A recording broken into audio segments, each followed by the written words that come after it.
ఓం నమో శ్రీ సాయి నారాయణాయ. సాయిబాబా గారి హారతులు, వాటి భావాన్ని తెలుసుకునే ప్రయత్నంలో ఉన్నాం. కాకడ హారతిలో 5వ అభంగం, సంకలనము శ్రీకృష్ణ జోగీశ్వర్ భీష్మ. సంకలం అని అన్నారు కానీ నిజానికి ఇది జోగీశ్వర్ భీష్మ గారే వ్రాసి ఉంటారు. घेवनिया पंचारती करु बाबा सियारती, करु साई सियारती, करु बाबा सियारती. उठा उठा वो बांधावा, वो वालू हर माधवा, साई रामाधवा, वो वालू हर माधवा. करुणिया स्थिर माना, पाहु गंभीर हे ध्याना. कृष्णनाथ दत्ता साई, जड़ो चित्त तुझे पाई.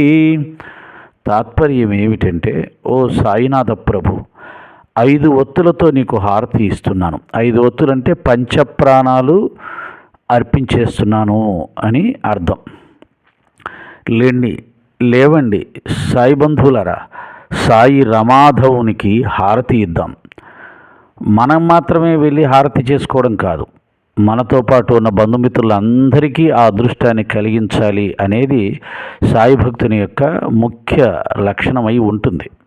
సాధారణంగా దైవ దర్శనానికి కూడా మనుషుల లక్షణం ఎలా ఉంటుందంటే, నేనే వెళ్ళాలి, భగవద్ అనుగ్రహం నేనే ముందు పొందాలి, అందరికంటే ఎక్కువ పొందాలి, ఈ స్వార్థం అనేది చాలామందిలో ఉంటుంది. అలా కాకుండా సాయి భక్తులు తమ తోటి బంధుమిత్రులు అందరినీ కూడా లేపి భగవంతుని అనుగ్రహం మనతో పాటు అందరికీ కలగాలి అనే భావన ఉందే, అది సాయి భక్తుల్లో చాలా గొప్పగా ఉంటుంది. ఏకాగ్ర చిత్తములతో ధ్యానస్థుడైన ఆ సాయిని తనివి తీరా గాంచిదం. ఆయన కూడా ఏకాగ్ర చిత్తంలో ఉంటాడంట, ధ్యానంలో ఉంటాడంట. భగవంతుడికే ధ్యానం తప్పలేదు. మరి మనం ధ్యానాన్ని వదిలేస్తే ఎలా మనశ్శాంతిని పొందగలుగుతాం?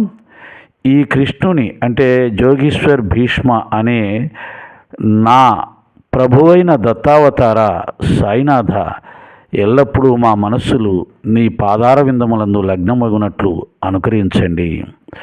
ఇది జోగీశ్వర్ కృష్ణే రాశాడు కాబట్టి ఆయన ఈ కృష్ణుని అంటున్నాడు. అలాగే దత్తావతార, బాబాని దత్తావతారం అని ఎందుకన్నారు? అలా అనే అధికారం ఎవరికి ఉంటుంది? బాబా గారిని ప్రత్యక్షంగా ఎవరైతే చూశారో వారిని దత్తావతారం అన్నారంటే ఆ అనుభవం ఆయన వారికి ఇచ్చాడు, నేనే దత్తాత్రేయుడిని. కాబట్టి వారు ఎవరు అని చెప్పే అధికారం, వారిని చూసిన